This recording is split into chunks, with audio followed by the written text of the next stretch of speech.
one of the kind of backgrounds for all of this, and it's again part of the reason why we have this review going on, is what I've put up here is how easy is it for people to get the wrong end of the stick about what is happening. This all happened, a couple of years ago with, remember there was the livestock's long shadow, whatever it was called, you know, the kind of farting, burping cow kind of thing where, you know, cows are going to destroy the universe kind of thing. And everything gets taken out of perspective a little bit. Exactly the same thing has happened with all the PV. I'm sorry about this.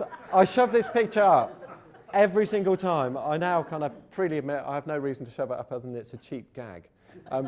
And it actually works. I mean, it worked very well originally because I used to call it the Climate Research Action Programme, which kind of makes some sense to people who are quick on it. Anyway, does anyone know what's wrong with that picture, by the way?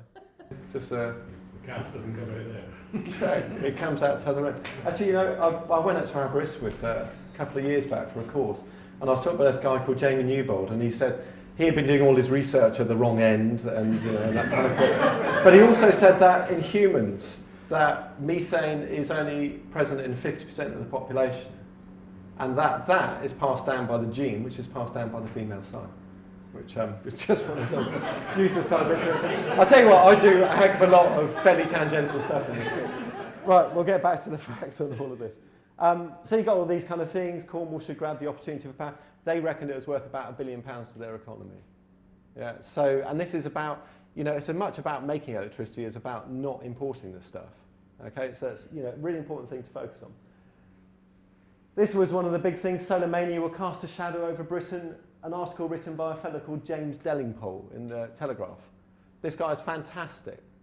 You should read all his articles and most likely think the opposite. So he said all of this was a government subsidy. It's not. You know, I mean, at best it's an indirect tax of a sort because it all comes from the energy companies. He also reckoned that the whole country will be covered in solar panels everywhere. Well, it's not.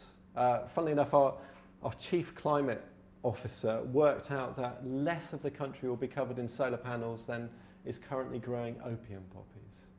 Which, again, I mean, why he thought of opium poppies as a thing to compare it, God knows. So there you go, the NFU for you.